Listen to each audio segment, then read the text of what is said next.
салом бинандагони азизи телевизиони Баҳорисон. Ин рӯзномаи навбатӣ аз театри давлатии Лухтаки шаҳри Душанбе пешниҳоди шумо мегардад. бинандагони азиз, медонед, имрӯз рӯи ин саҳнаи муқаддас ҳунармандон аз шаҳри Самарқанд ҳунарнамоӣ мекунанд. мо низ аҳли эҷод омадем то шуморо аз ҷараёни баргузории ин намоише ки воқеан ҳам бо боварии комил гуфта метавонем ки ҷолибу рангин аст, ошно бигардонем. Дар берун аллакай шумораи зиёди кӯдакону наврасон ҷамъ омаданд ва оғози намоишро бесаброна мунтазиранд. биёед мо ҳам ба толор меравем ва оғози намоишномаро якҷо мебинем. меравем. моро дар идома ҳамроҳ буданро фаромӯш насозед.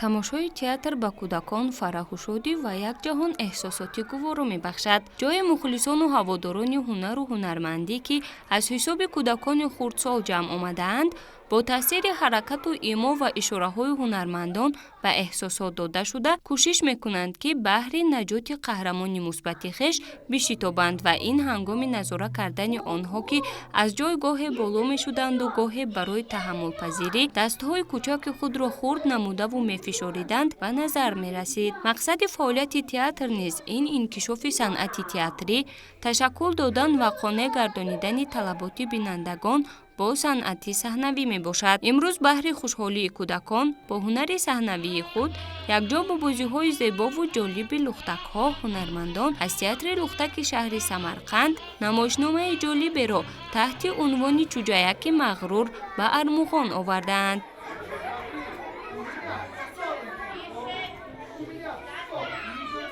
Bugun biz Tojikiston Respublikasi Luxtak davlat qo'g'irchoq teatriga Samarqand viloyat qo'g'irchoq teatri. имрӯз мо дар театри давлатии Лухтаки Тоҷикистон меҳмонем.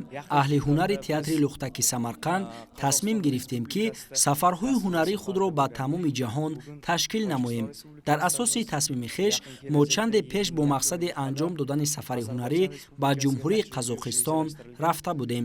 имрӯз бошад дар Тоҷикистонем ва дар охири сол ният дорем ба ҷумҳурии Озарбойҷон сафар кунем. 17 июни соли равон бо директори театри давлатии Лухтаки Тоҷикистон ҷаноби Иззат ба муддати 5 сол меморандум бастем. меморандум ба рушди муносибатҳои байнидавлатӣ дар соҳаи фарҳанг нигаронида шудааст. дар доираи меморандум мо ба нақша гирифтаем ки мубодилаи мутақобилаи актёрҳо, коргардонҳо, мутахассисони Лухтак, ҳунармандонро байни театрҳо, инчунин иштирок дар фестивалҳо ва сафарҳои дуҷониба ташкил намоем. қобили зикр аст ки имрӯз мо дар иҷрои ӯҳдадориҳои ҳамкорӣ ба Тоҷикистон сафар кардаем.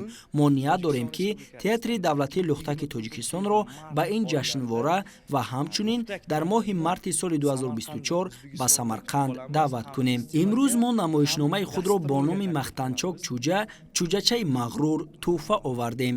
ин яке аз намоишномаҳои мунтахаби театри Лухтаки Самарқанд мебошад ва агар гӯем ки ҳунарнамои мо ба кӯдакон аз Тоҷикистон писанд омад, хато намекунем.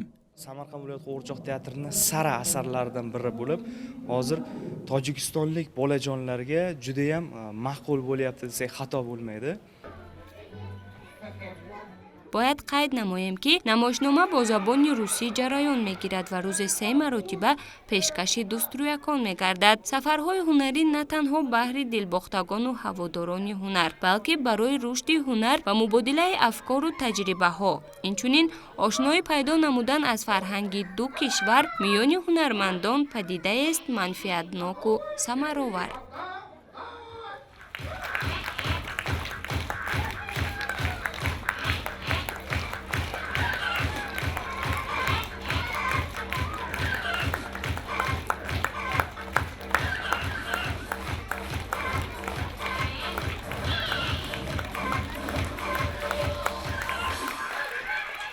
Этот спектакль о хвастовстве. У нас все детки же такие, правильно? Они любят похвастаться, любят пошалить. И хвастливый цыпленок такой же образ, как вот ребенок, маленький ребенок. Вот. Вы знаете, вот какой хозяин, такой же и этот животное. Вот хозяин хвостец, значит и цыпленок хвостун. И вот. Но, попадая в историю, как говорится, добро побеждает зло. И в этом смысле он исправляется. Он исправляется, и его хорошие верные друзья его исправляют, ставят на истинный путь. Перед началом спектакля я разговариваю со своей куклой, как бы это странно ни звучало, я люблю свою куклу. Я его и жалею, и целую, и обнимаю. Это моя душа. Я стараюсь вложить всю душу в куклу, и чтобы показать это зрителям. Я обожаю свою работу. Я без нее никак уже не могу. Правда. Я не только вот со своим цыпленком разговариваю. Любая роль, которую мне дают, я с любой куклой разговариваю. Я ее обожаю. В первую очередь куклу нужно полюбить. Может, то, что мы вкладываем душу в него, детям нравится, мы кайфуем, когда детям нравится. барои гирёндани як нафар кофист ки як калима сухани бад ба ӯ гӯӣ, вале барои хандонидани як толор пур аз чеҳраҳои хурдакак ки бо таваҷҷӯҳ ва ҳисси кунҷкобона рӯи саҳна назар мекунанд, ҳунармандонро мебояд ки бо маҳорат ва касбияти баланд ки ин ҳама дар натиҷаи машқу тамрин ва меҳру муҳаббати самимӣ ба даст меояд, рӯи саҳна ҳунарнамоӣ кунанд.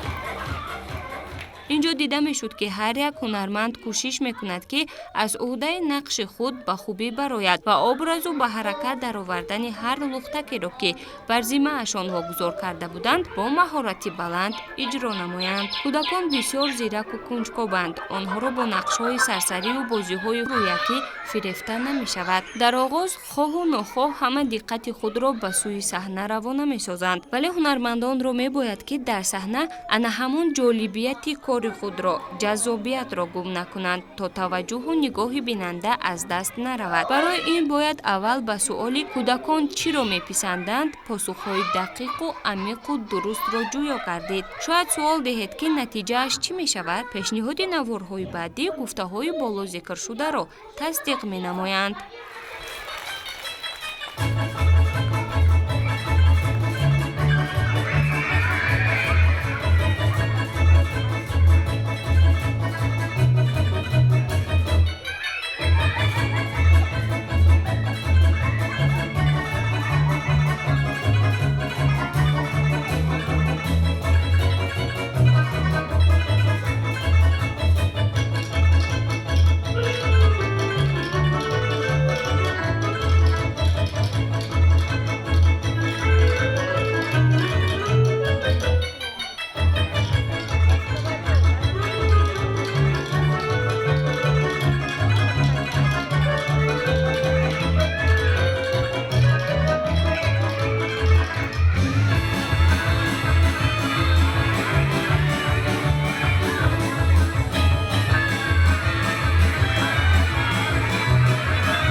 Мы приехали в Таджикистан, это наш первый визит, и я думаю, что это будет не последний визит, и мы ждем Таджикистан тоже у нас, чтобы они выступали у нас в городе. Мы приехали сюда, и мы увидели то, что до какой степени ваш народ добрый, нам так здесь понравилось, мы даже ощутили то, как будто бы мы из дома не выходили. Бывает такое, когда ты едешь в другую страну, такое ощущение, что ты как бы не чувствуешь себя в своей тарелке. А здесь мы чувствуем себя как дома. У нас вообще это вторые гастроли. Мы выезжаем во второй раз. То есть первые наши гастроли были в Казахстане.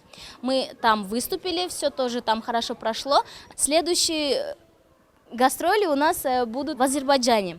Мы ждем те тоже гастроли. А потом еще нас ждет Иран, Турция, Грузия ждет. И вот Самаркандский областной театр кукол готов путешествовать по миру и покорять сердца наших маленьких зрителей.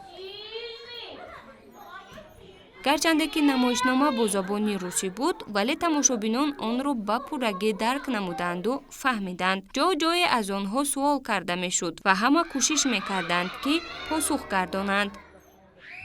Ассаламу алейкум. Я актриса Самаркандского областного театра кукол. Мы приехали в замечательный город Душанбе со своим спектаклем «Хвастливый цыпленок». Я исполняю там две роли. Это мама-курица, хвастливого цыпленка самого, и его друг крыс. Вот, две такие разноплановые роли. Сложности, ну, во-первых, пол. Курица — это женщина, крыс — это парень. Ну, тут нужно контролировать голос, характер, потому что у мамы курицы свой характер, это забота, а друг такой же, как и рыжий, он хулиган, он всегда за компанию, нужно похулиганить вместе с другом. Сказка добрая, отличная, в принципе, очень связана с жизнью и взрослых, и детей. Мы все немножко любим приврать, приукрасить, а друзья наши еще подбадривают, какие-то слухи еще распространяют. Очень поучительная сказка. Все равно в итоге приходим к тому, что хвастаться не нужно, нужно все это контролировать, потому что чреваты последствия, так сказать, потому что коты не дремлют. Обязательно с точки зрения техники, то есть проверить трости. То есть трости — это те части, которые держат наши руки. Если они где-то порвались, либо слетают, либо она может пробить саму вот куклу и вылезти, это тоже, то есть все. То есть одной рукой вы не сможете работать. Это тоже нужно проверять обязательно. Саму трость, она металлическая, и когда мы ими играем, она выгибается. Нужно обязательно их выпрямить аккуратненько. Обязательно проверить костюм. Поправить, отряхнуть, где-то постирать, если есть возможность, где-то зацепить, подшить. То есть это нужно проверить. Ну что еще? Поговорить с куклой. Наверное, многие так скажут, что нужно с ней поговорить, потому что это ваш образ, это продолжение. Ваша рука, и дальше уже все, она оживает, нужно вложить душу свою. Вот, в принципе, все. Настроиться, текст обязательно покидать. Можно с партнером, может просто сам про себя вот так перебрать все слова. В принципе, главный секрет, наверное, оживить куклу для ребенка — это настроение. Все, нужно настроить себя, даже если где-то забудешь слова, вам поможет партнер, помогут актеры. Но вы должны вот этот позитив вынести на полную катушку, чтобы ребенок посмеялся. Когда мы выходим на сцену и вот над этой шуткой посмеялись дети, все, удалось. Или где-то мы там чихнули, и такие дети ха-ха-ха. Это все приходит со временем. Мы, например, один спектакль играем так, а потом второй спектакль просто импровизация какая-то пошла, и мы такие: о, зацепили зрителей, им смешно, хорошо, запоминаем и играем дальше. пас аз иҷрои намоишнома инчунин чанд лаҳза бо тамошобинон рӯбарӯ будану бо онҳо суҳбати ҷолиб доштан ва дар навбати худ рақсу бозӣ кардан василаи хубест баҳри бозам зиёд намудани шавқу завқи бинанда. модоме ки намоишнома ҷолиб аст, пас чаро тамошояш накунем? чаро баҳри ҳунарманди асил қарсакҳои пурмавҷ назанему қадр накунем заҳматҳои эшонро? ҳамин тавр не? чун мақсади ҳунарманд болида гардонидани таб ва завқи мо бинандагон мебошад ва ҷойгоҳи ҳунару ҳунарманди асил дар дилу дидаҳост.